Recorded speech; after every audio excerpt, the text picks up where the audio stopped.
Good evening, welcome to Head, bringing into the news and stories. I'm Star Smart. Let's begin.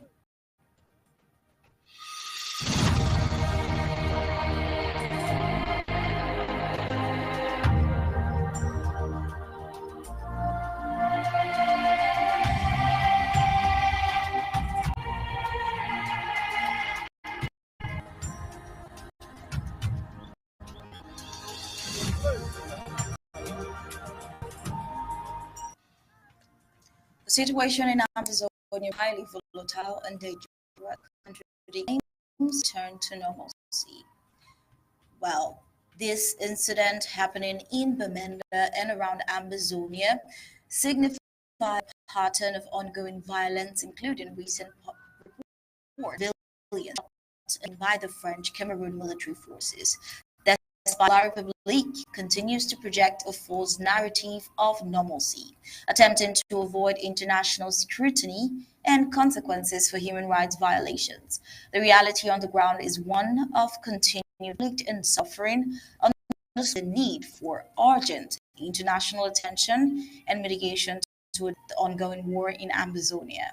Meanwhile, the Ambazonian government has declared a 4-day lockdown from May 17th, that is tomorrow, to 20th of May 2024. Colonial Division of UCA has found the way to teachers to participate in a reunification celebrations on May 20th.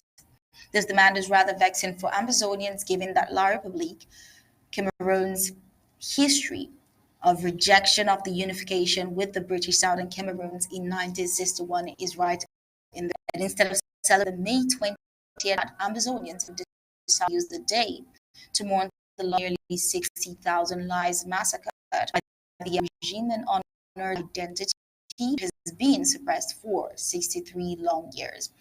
Independence by joining is an oxymoron, and May 20th should be a day of remembrance and resistance against marginalization, annexation, and assimilation. These and more we have in the full briefings of Undaunted, and we'll get in when we get the prime headlines.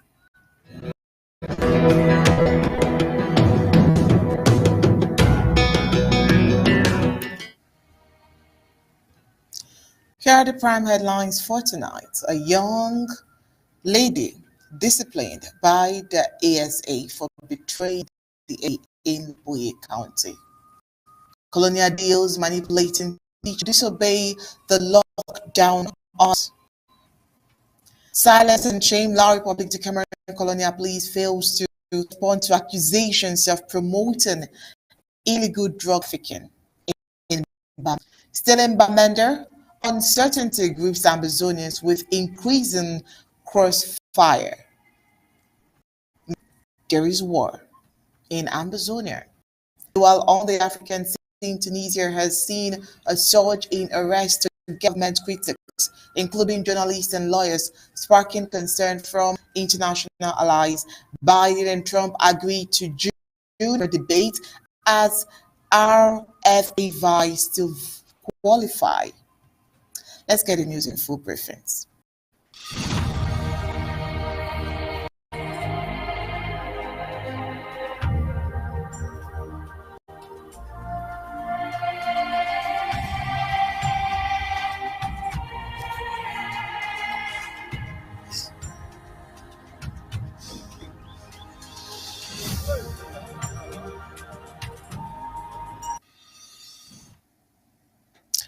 The colonial DO for Moyoka has asked all teachers to march on the 20th of May. If not, their salaries would be suspended. At a time when the Ambazonian government has declared a 4 days lockdown starting tomorrow the 17th till the 20th of May, such order is being carried on. There should be a lockdown for so many reasons. One, for the colonization, enslavement, and massacre of the people of the British South. Two, for all of the killings, for all of the rape, for all annexation, for all of the maltreatment, for the refugees. There should be a lockdown. Well, so many questions. Why celebrate a reunification celebration on May 20th when La République de Cameroun voted against unification with the British Southern Cameroons at the United Nations General Assembly on the 21st of April 1961. Why should there be a reunification? Then it was ignored to create the Federal Republic of Ambazonia as a two-party system state of equal status with rotation of power states. While you're thinking and preparing for the lockdown, this is where we begin the full briefings of Undone tonight. How are you doing today? Good evening, Ambazonians. Well, in line, it is not the reunification with these Anglo who have been massacred in 1961, but colonization and massacre of people of British Southern Cameroons by the colonizing LARP, which celebrates the May 20th. Ambazonians have been advised not to celebrate the over 60 years of long suffering, marginalization, annexation, annihilation, subjugation, and assimilation. The untold stories of a people robbed of their identity 3 years ago because the very idea of independence was an absolute political oxymoron. 20th of May should be a day Amazonians mourn their close to 60,000 Ambazonian brothers and sisters who were massacred by the genocide one day regime, while asking the following questions. What happened? The West Cameroon Development Agency, the Native Produce Marketing Board, the Cameroon Bank, the Womb Area Development Authority, WADA, the Indian International River Port, the Santa Coffee Estate, Benda, that was referred to as Small London in the 1960s, is today a shadow of itself. The public work meant the PWD, the power camp, that was big at Bakiliki in 90, the Victoria Wharf, Dorkia Deep Sea. But what happened to all of? We're still asking what happened to the Tico Seaport, the Tico International Airport, the Yoke Power Plant Company, the Native authorities, the Bisonga Bali airports, Intola Williams, the Lobendian the customer courts, Kilo companies. Boya had same regional status like Enugu in Nigeria in 1950. What happened? What happened to the mobile wing, to the long glass sanitary inspector, the Che Company, Cameroon's House of Assembly, the Cameroon's House of Chiefs, the Nibar Automobile Company, the West Cameroon's House of Assembly, the Cameroon's government, and so many others? What happened? Yes, we still want to know. Well, on to another report of concern. Many have seen others being disciplined, and others have been victims of discipline for collaborating with La République colonial forces, despite the impact that such collaboration has on Ambazonians and its fight for independence and the continuous warning from the ASA, Ambazonians which are still compromising the safety of their brothers to La République colonial forces. Women and erotic, according to reports, with colonial forces exposing the war of the SA in Buyi County has been given a lesson for others to watch. Well, love, this is beautiful, but should love make you betray your brothers? Is a question we're asking.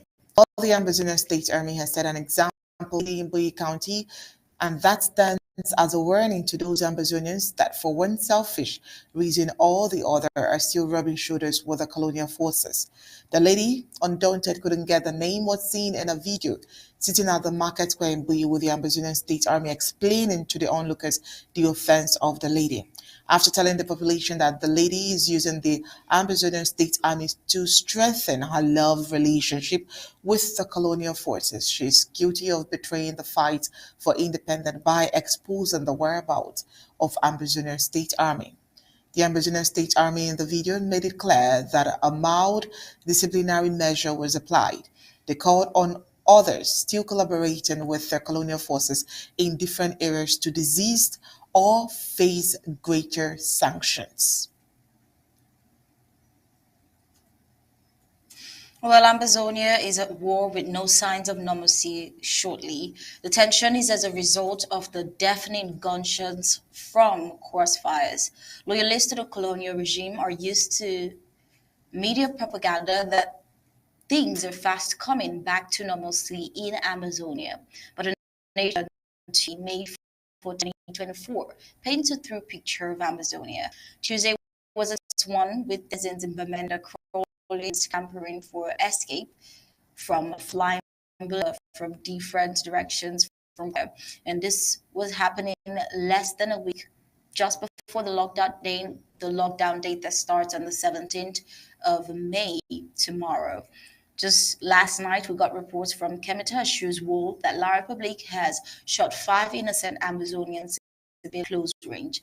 And the previous evening, even as we speak, news reaching us now tells us that Kona has been invaded by French Cameroon military and civilians. Ambazonian civilians have been taken out of their houses and they are undergoing beatings as we speak. All in a bid to dissuade international prying eyes from trying to end the ongoing war and to avert the consequences of La République and its forces' human rights violations and eventually La République being forced to the mediation table has claimed and project normalcy to the world amidst all of this happening. It is rather ironic to have large normalcy with such incidents happening day after day, week after week, for weeks and several months, when it is clear that there is no normalcy. We're wondering with all these crossfires, is this the colonial definition of normalcy? Bamenda on Tuesday, 14th of May, was a very tense one with people running from one corner of the town to another for safety from flying bullets. There have been series of crossfires in Ambazonia, but that of last Tuesday was intense due to the fact that no part of the town was spared. All the major junctions of the town experienced a fair share of the shooting. Undaunted successfully got detail of the shooting scenario at T Junction on that day, with people scampering for safety. Even Colonial Police Force captured the with a gun also escaped for his life.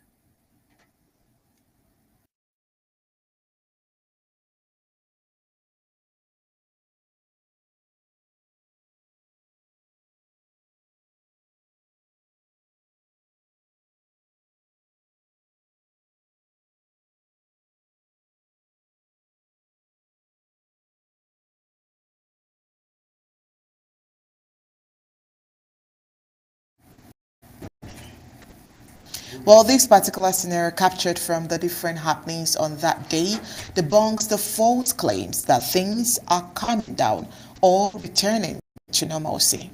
Well, the fire exchange on Tuesday are coming 3 days.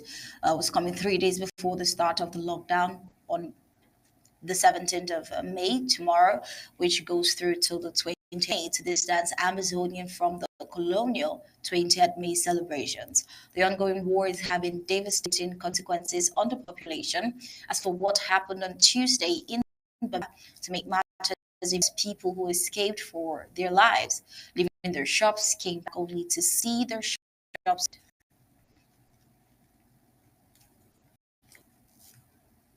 Oh well.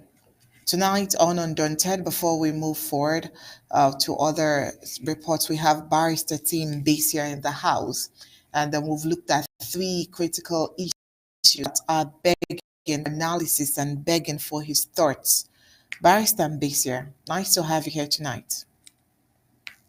Thank you very much for having me.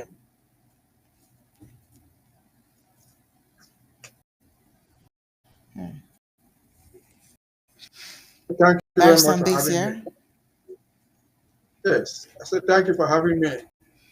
all right. All right, you're welcome. You're welcome to tonight's Undaunted. Well, we have several reports. Should we start from the lockdown that will be starting tomorrow? Let's start with that. Let's start with the fact that some colonial DUs are enforcing some measures that would probably scare some, let's say, teachers in this case, but we may even have workers as the case may be. All right. So let's start with the fact that they are being threatened to, get to work. If not, the consequences will be that most of them will lose their jobs or probably not even, get paid for the month of May. Let's start with that. Should you think that with threats coming in from some of these colonial DUs, because marching order by the ANSC, do you think the teachers, or what do you advise teachers to do at this point? I think starting with teachers and the youth, the government youth, if you are looking at the opinion, the stable in the state of political jobs. No, no deal of no the teachers are living in camp. His campaign is public. He doesn't know the camp, unless of his own. So I don't understand it. Asking the teachers to come and march. It's completely absurd. Remember, this is a very first period that we call the national day. There was May 1st. This is supposed to be a day. It's a public holiday. Teachers follow the category of people who play holiday. When the teachers did not show up to march as a day that is designed for labor, for laborers, for workers, where is its position? Where is the teacher's position? In making the march out. Absolutely zero. Even the sessions to go to work the town. I will be there. Teachers are the last because who are respect anyway. So go to the ground and you probably will not be staying inside primary school there. So much the only reason why they can't create. They want that teachers then let me say teachers will come up to the children. Teachers will come up. What's the teachers? Teachers are supposed to mark with the children when they get one. Children teachers come up. What?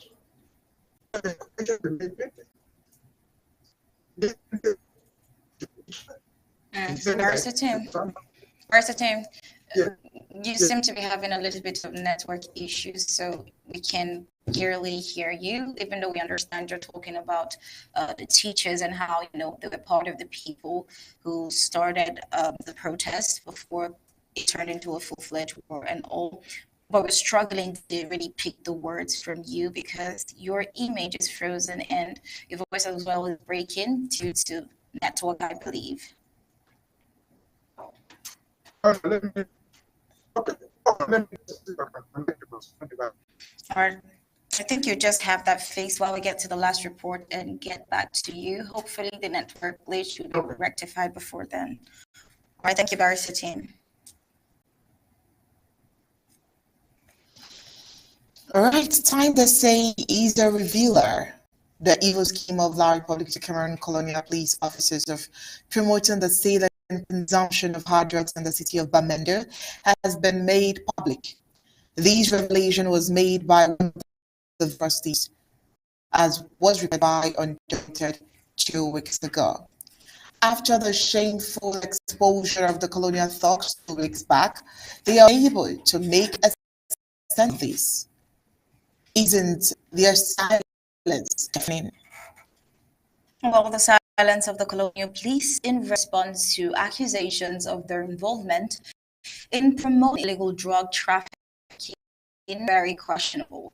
2 weeks back, Umaru Bakari, one of the recently arrested victims in connection with drug consumptions, exposed the La Republique colonial gendarmerie and police officers for promoting the sale and consumption of hard drugs. Bakari's statement, in which he admitted to not attempting to escape during the colonial police propaganda raid because he believed they were there to collect bribes as usual, has exposed the limelight of how involved the La Republic colonial forces are in the deal of drugs as well. Well, in the video that Undaunted shared here, Bakari was clear that he was rather surprised to see their business partners, the colonial police officers, arresting him. In his words, he says, I was rather surprised when they arrested us, Bakari said, shedding light on a troubling dynamic between the so-called law enforcement and criminal elements. Bakari was nabbed with over 25 other consumers of marijuana, cocaine, kadu, and other hard drugs on April 28 in Old Town, Bamenda. After Bakari's revelation, the continued silence of the colonial police has left the population of Bamenda certain of the hand involvement of boys and girls in hard drug trafficking.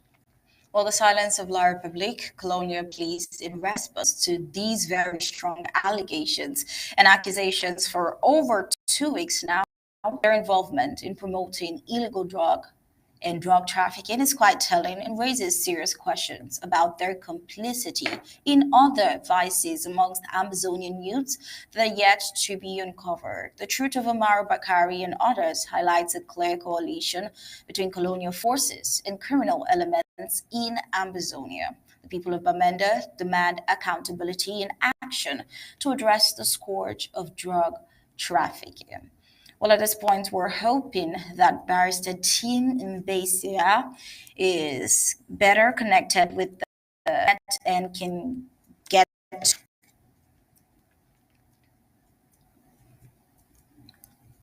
Barrister Tim, if you're there, would like to get a response from you.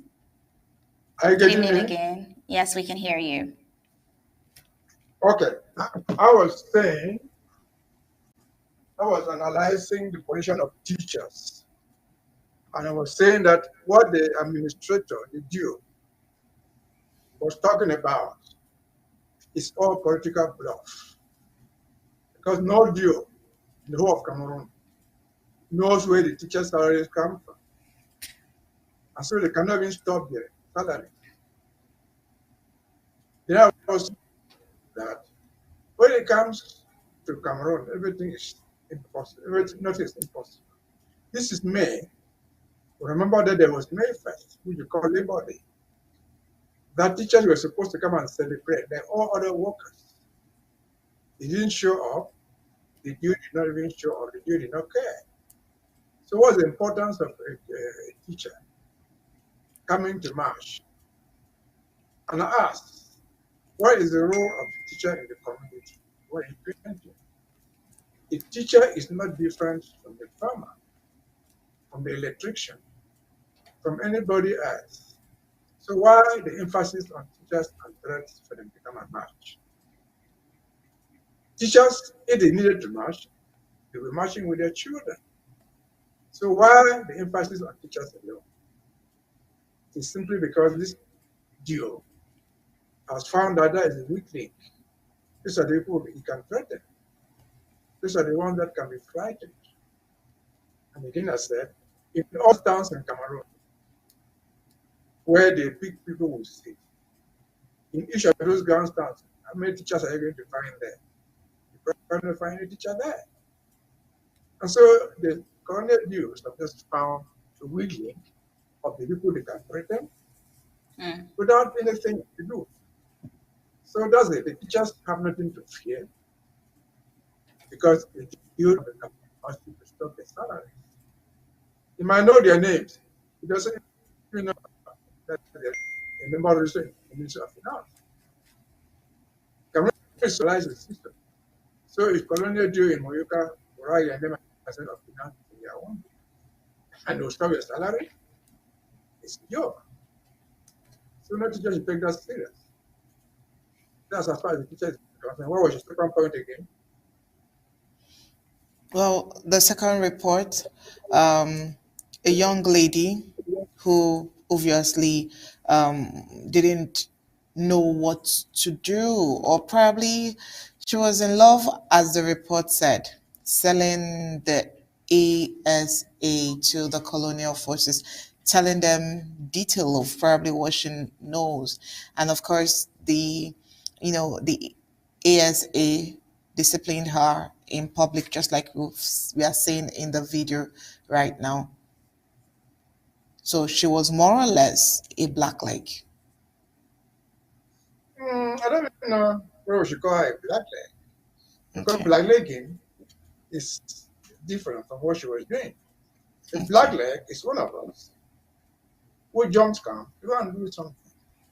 But she is just, if you permit me to use it, she's just a stupid girl. She doesn't know what she's doing.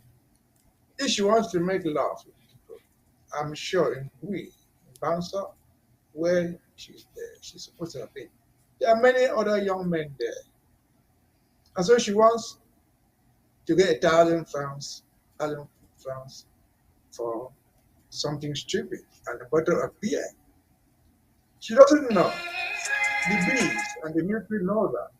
Because you and me sitting abroad, you're in the United States. What know the story of how the Americans actually use their women to spy on the enemy. How do they spy on the enemy? If you're sitting there, they wanted to use, just for example, to spy on the Russians. You actually want to get married to a Russian. You'll be sleeping with him on the bed. You'll be recording the poor man to come and sell him out the secret military or the Russian military to the Americans, or vice versa. So what is this guy doing? This guy is just being stupid because I don't think she even knows the secrets of the American, or what she might know. It's a hard out where these boys come and eat this evening. And if you take that risk, just because of a 500 pounds that you take, I mean, those 1,000 pounds at best. They are just being stupid. The humiliation suffered. We are all seeing her pictures. That humiliation alone is more than enough punishment for her. Because I'm sure in that community where she is, after all that, they didn't do anything, they just have to. She has become an outcast. Not just to the community, but even to her own family. She was, oh my daughter, something of big disgrace. So it's not worth. But again, I would say that our ASA gave her the maximum of. He didn't beat her. He didn't do anything to her. He simply let her know that what she was doing was unacceptable. From seeing her, from her picture, you see that she doesn't really want an intelligent woman. So if she was going out with a B general or colonel, I'm not sure they have been colonel, a captain, she doesn't even know when she can be tracked down. So is it worth the pain? Is it worth the trouble for you if you have some respect for yourself to go do it? That is the tip of the iceberg. Unfortunately for her, we are seeing her, but there are many others that we know in Kumba, in Manfe, in Dual, everywhere, doing the same thing just to survive. Of course, women know it better than me. You don't survive on yourself at prostitution. You can do something else. Because all of us know, and she knows, the risk of even getting an infection that will take your life is higher than the 500 francs or the 1,000 francs that you have. And what is the essence of that relationship that It's you can love. walk around? You cannot be day go to her house. He cannot come around the day to see you. What a relationship is that? So I would Well, simply say that Barrister Mbesa, you know what love can do to young people, so probably she was carried away. so that is that for that. What's the next item again? Yes. So talking about the ASA, um, I mean, we have several reports here from a corner. We got information that La Republique du Cameroun military are invading a corner, but that is on one side. We also got intelligence report that Bamenda and some other areas were having fire shootouts. I think what we should 2024, we're 7 years old. The Republic of Cameroon are trying to give the impression that normalcy is returning. Exactly. Can we beginning from the beginning of May? Because May is a month of celebrations. Labor Day, May 1st, a national day or whatever they call it each day, May 20th. You see people put all the geographical land of Ambazonia. What has happened just the month of May, starting from a cock, not even about Ambazonia of dust, to Mamenda, to a cock talking about. What we just saw, Kulani Road. Can anybody in his right senses think that normalcy is returning? No, never. But what people are not saying is, as of this May, going back to what we were in terms of security to 2020, 2020, the insecurity has peaked and peaked and peaked. And it has come in dimensions. What you see happening in Bamenda, on the University of Bamenda, on in Pen, and those town centers in Kumba, in towns, the insecurity has shifted primarily from the villages to the urban center. For Bamenda town, Bamenda is very big. And the government of Cameroun deployed their forces. 3 quarters of them are deployed in the urban centers. Because that's where the administration is. But actually, the urban centers have become so insecure. Apparently, one, because there's nothing for them to do in the villages. There's nothing there. And so seeing what it is, it's not you and me reporting. What they are reporting serves. What happened to them in a cock, the huge road? What happened in Bamenda? What happened to them in they go into night street? Can you see that normalcy is returning? There's more insecurity than it was during 2019. Mm-hmm. Last week we showed pictures here of the coast. If you saw it in 2019, 2020, the Kona was the epic center of the revolution. They depended, places, depended schools, they closed everything. And something things were going to normal to them, but there was nothing there. So in Kona in 2024, they don't just go and pay for it because they think there's so much important from there. So if a corona is big again, to threaten them drive in their armored cars for them, go and attack and empty a corner, but that is telling by itself. There's absolutely talk of normalcy. There's enough insecurity. Insecurity is multiplying. It's true. By the And day, while the insecurity is multiplying, I mean, it's another venue for you to emphasize that the lockdown starts tomorrow, the 17th. And I mean, if 2 days to the official lockdown days, we're having some of these issues coming up from different zones and counters. It tells that everyone needs to be safe indoors. yes. Again, I remember when the lockdowns when we started to go down in 2016, when they said, come and see once the Southern Cameroon. We have not seen the mobilization that we have today. This is the first time that we have this lockdown, which, if my following is correct, it is being emphasized everywhere in Ambazonia. I've heard announcements from the whole of every local area there, heard announcements from I've heard announcements from Momo. I've heard announcements from everywhere. So that is enough to let anybody who case to hear is about his or her life, to know that the love is serious. So you have been told, you have been warned in most times that going out on from 20 is so at your own risk. Again, as I said of the teachers, what does it do?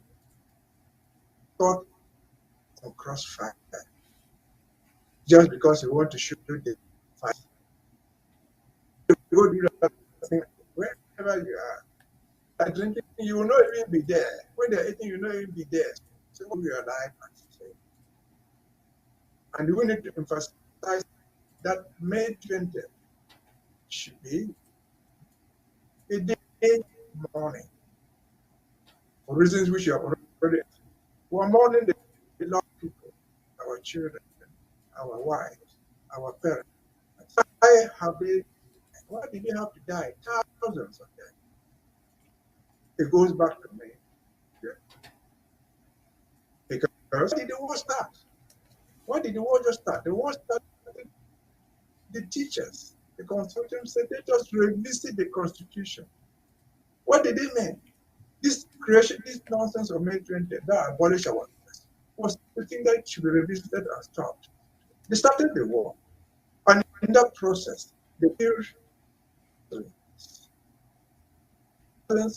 probably millions in exile, either as refugees or internally displaced.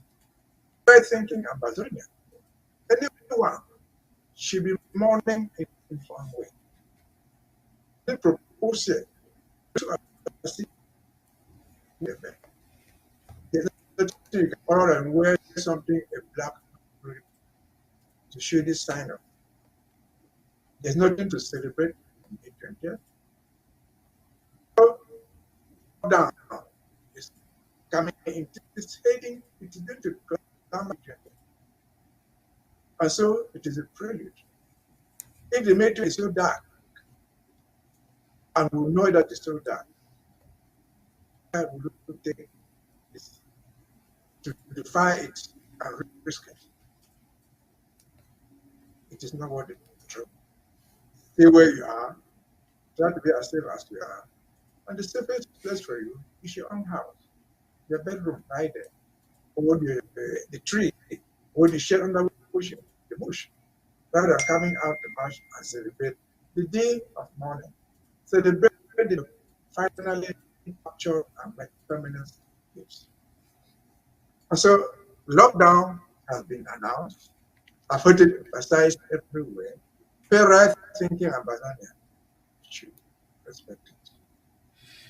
Because time is not worth of sacrificing your lives just to show one thing, or you're defying Amber because you want to please your slave master. And what do you get out of it?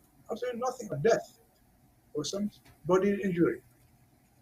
Twice that been said, stay home, and again as I add, if possible, wear the black to show that this is a day of sadness. Okay, Barrister Tim. All right, you've made it very clear because May 20th is a day of mourning to Ambazonians. Now, away from the reports we gave, we have information that this weekend, correct me if I'm wrong, this weekend is supposed to be the Savannah draft. What do you know about the draft and what you have to say about it? And in your words, how to prep Ambazonians ahead, anything revolving the upcoming draft, which I believe is this weekend. I'd just like you to take the floor on that. I think the draft is next week. It's not this Okay. year. It's next year. It is not Savannah, it is the Atlantic draft. Okay. Since past Savannah. But what I know that what these federal drafts, we are reminded that there's a reason why the previous draft do it almost every week. But this first that are being done, they are separated at least 2 weeks, month. And so into the Atlantic drought. Everybody knows, been told many times, why the Atlantic drought. What is going on now? The insecurity we see, the happening in what's happening in Bui, what's happening in Benda. It's not happening gratis. It's because we empower the fighters on the ground. We put the fuel for the engine to run. And can we emphasize the need of Atlantic is a capital, federal capital, where the federal capital territory lies. That's where Boya is found. It is also home to all what we have as wealth. Kasi, which is in India, is found in this land. Sonara produces all the money for Cameroun. It's all in bread. That is Atlantic. And so, see this, all this money in Atlantic. And so, until we liberate Atlantic, we take control of Atlantic, of not taking control. And so, every Ambazonian, those who were still trying to see what is going on, are still to the draft next week. They should encourage that those who have planted already and what we already has not gone in vain. Yes, we failed, we followed that fall, we had bruises, but we have recovered and we're recovering thanks to the draft. And to end this as before, that this draft under the leadership of our president. The president is a person with a vision and a strategy to implement it. Yes, the vision Ambazonia. Strategy to do it is to draft and draft and draft. So I can be able to have equal masters.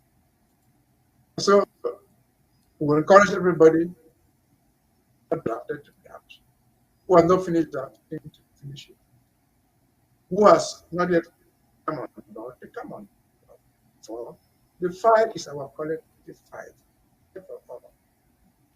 Every person will deliver out of the dungeons of their own. It, drop by drop, makes a mighty ocean. That's it. Back to you. All right, that would be all from me, except you have something else to ask on you. All right, Barrister Ambazonia. So this is us looking out for you on Saturday when we will, have you on Ambazonia today. Thank you for having me there on Saturday, elucidate when necessary. Over to you. All right. Coming up next is African Report.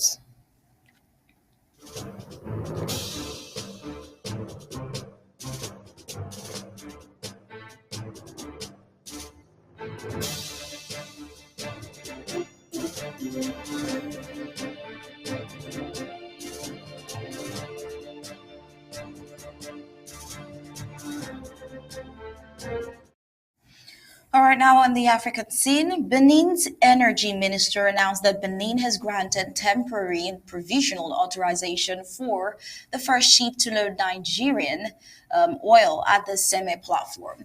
This decision came after a request from Nigerian customs to participate in the loading operations.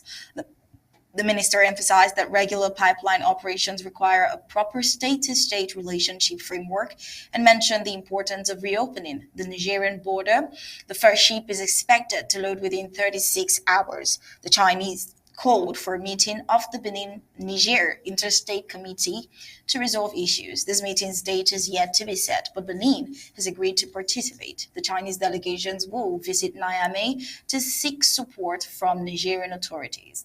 The recent history of tensions between Benin and Niger, including the closure of borders and sanctions, may impact the success of the pipeline project. The project's completion at the start of oil exports could also bring significant economic benefits to both countries, but the current diplomatic tensions might hinder the progress. In summary, the meeting between President Patrice Talon and the Director General of CNPC marks a significant step towards the completion of the Benin-Niger export pipeline project.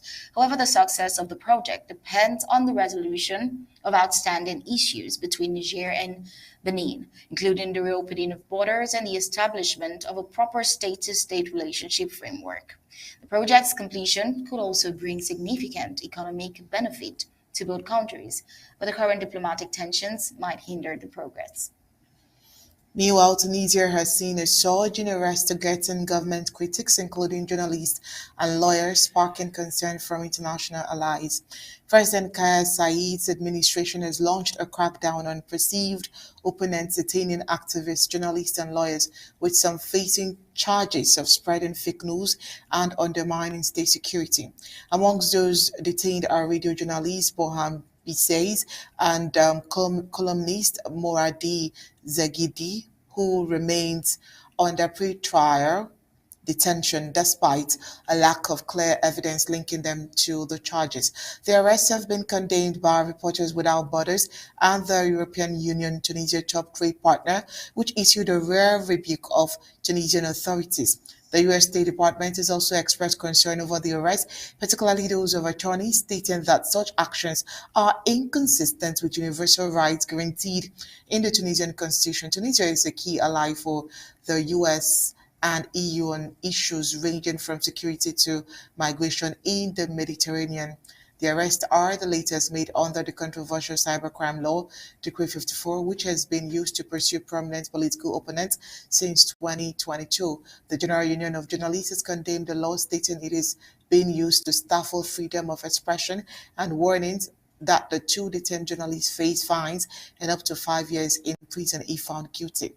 The recent wave of arrests in Tunisia marks a troubling trend in the country's crackdown on government critics and press freedom. The international community has expressed concern over the arrest and the use of Decree 54 to silence political opponents as Tunisia prepares for a presidential election this fall. The arrest and the controversial cybercrime law threaten to undermine the country's democratic progress and freedom of expression. It is essential for Tunisia to uphold its constitutional guarantees of freedom of expression and association, and for the international community to continue advocating for these universal rights. Well, in Ivory Coast, there is an event, and the event is with the Team Towards Sustainable Financing of Roads Funding for Better Maintenance of the African Road Network that was held in Abidjan, the Ivorian capital, and was presided over by the Ivorian Prime Minister Robert Biger Mambe. The president of ARMFA, Issei Moussa Albin, emphasized the need for African countries to have a road maintenance fund that meets standards, citing Cote d'Ivoire as an example. Orbin suggested positioning at the level of the African Union to ensure that all member countries have a road maintenance fund of a certain standard. The event highlights Ivory Coast's significant investment in its transport system, particularly its road network, which spans over 82,000 kilometers and represents 40% of the West African Economic and Monetary Union road network. The country's dense road network gives it one of the highest road coverage rates in the sub-region. The events focus on sustainable financing for road maintenance in crucial for Ivory Coast, as it aims to continue improving its road infrastructure. Effective implementation of road maintenance fund could lead to reduced production and transaction costs, increased economic opportunities, and enhanced regional connectivity. Ivory Coast transport system, including its road network, has been developed more than other West African countries despite facing challenges. The country's emphasis on increasing and modernizing its transport network since independence has resulted in a well-maintained road network, and the event's recommendation on collective actions for investment in road infrastructure could benefit Ivory Coast's ongoing efforts to improve its transport system. South African President Cyril Ramaphosa has signed the contentious National Health Insurance Bill into law. Just 2 weeks before the highly contested general election, this move comes as his ruling African National Congress (ANC) is expected to lose its parliamentary majority for the first time since the end of the apartheid. The NHI aims to provide universal health coverage to all South Africans, but its implementation faces opposition and skepticism due to concerns about corruption, budget constraints, and affordability. Currently, 20% of South Africans rely on strained public health services, while 16% have access to private healthcare through medical aid plans. Public health facilities often struggle with long lines and medical shortages. The signing of the NHI bill into law could have significant implications for South Africa. If implemented effectively, it could lead to improved healthcare outcomes and increased access to quality healthcare for all citizens. However, if the concerns about corruption and budget constraints are not addressed, it could exacerbate the existing challenges in the public health sector. The potential tax increases to fund their NHI could also have significant impact on the economy and citizens' pockets. Furthermore, the legal challenges threatened by opposition parties, medical organizations, and other stakeholders could lead to a prolonged and contentious implementation process. Their Democratic Alliance announcement to legally challenge the law is just the beginning, and the outcome of these challenges will be crucial in shaping the future of South Africa's health system. Ultimately, the success of the NHI would depend on effective implementation, addressing the concerns of stakeholders, and ensuring that quality healthcare is accessible to all South Africans.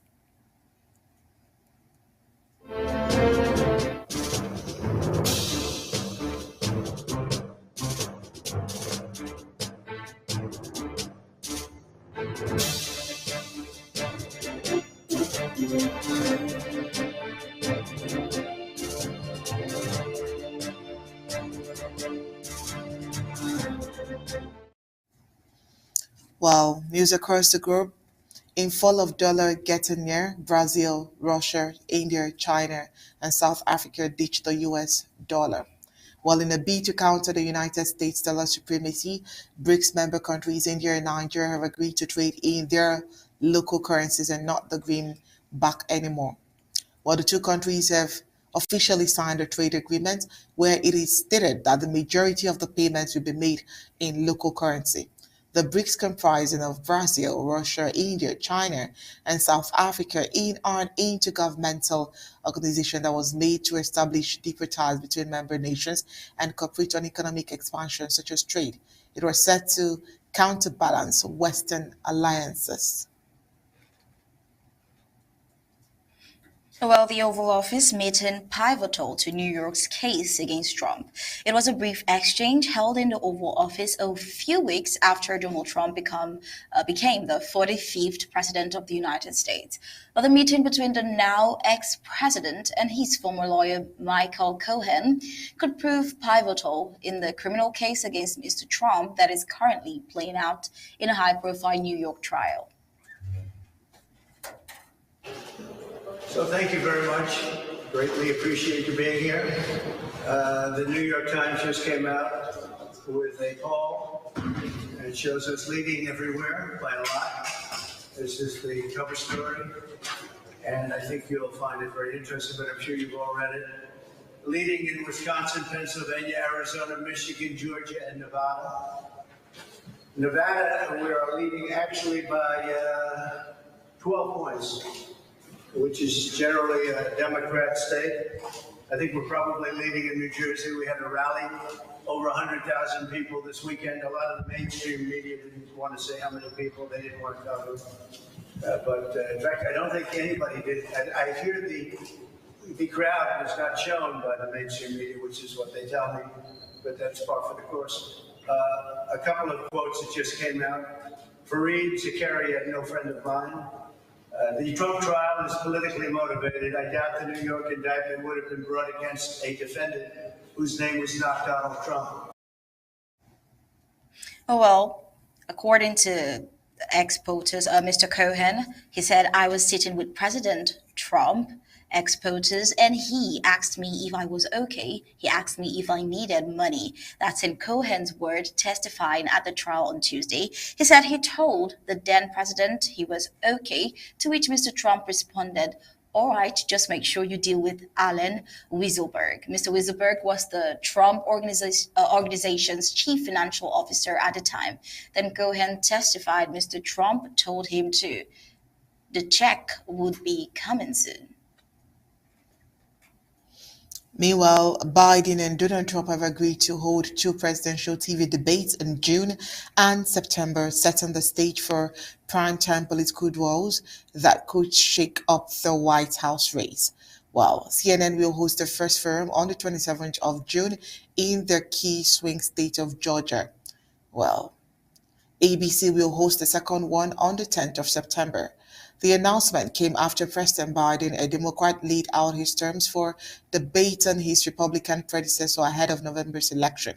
CNN said that there would be no audience at June's debate in Atlanta, which will be moderated by hosts Jake Tapper and Dana Bash. It is scheduled usually early for an election year. Well, Buckingham Palace gave subtle nod to Prince Harry after King Charles snub. Buckingham Palace gave a subtle nod to Prince Harry after claims that King Charles refused to meet him while the Duke was in UK for Invictus Games event last week. The palace mentioned Harry in the latest post shared on behalf of the monarch after he officially handed over the role of Colonel-in-Chief to the Army Air Corps, the combat aviation arm of the British Army, to Prince Williams. The palace shared the post on Monday to reflect on the royal family and the armed forces connections. Sharing the photos of King Charles in military uniform, the palace says the king, as sovereign, is head of the armed forces as well as a military veteran himself, having trained and served in both the Royal Navy and the Royal Air Force. But that is all on the global scene. Coming up next is the recap.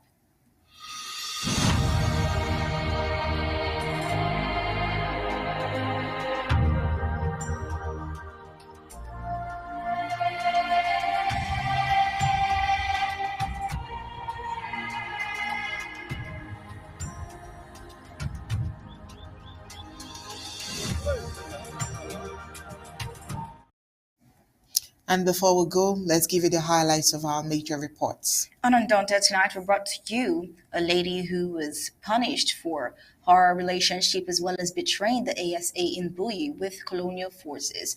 And as well, the colonial DO manipulated teachers to disrespect the lockdown orders of May 20th and March. Silence and shame in La Republique as its colonial police fail to respond to accusations of being part of drug trafficking in Benda. Well, tonight on Undaunted, we told you the uncertainty has gripped Ambazonians with increasing crossfire in Bamenda. Tunisia has seen a surge in arrests against government critics, including journalists and lawyers, sparking concern from international allies. Meanwhile, Biden and Trump agreed to June and September debates as RFK vies to verify. And that's it for tonight's Undaunted. Bringing you the news on Told Stories. On behalf of StarSmart and the entire Undaunted crew, we say thank you for tuning in. Believe me with ABC Amber TV Images. Good night and God bless you.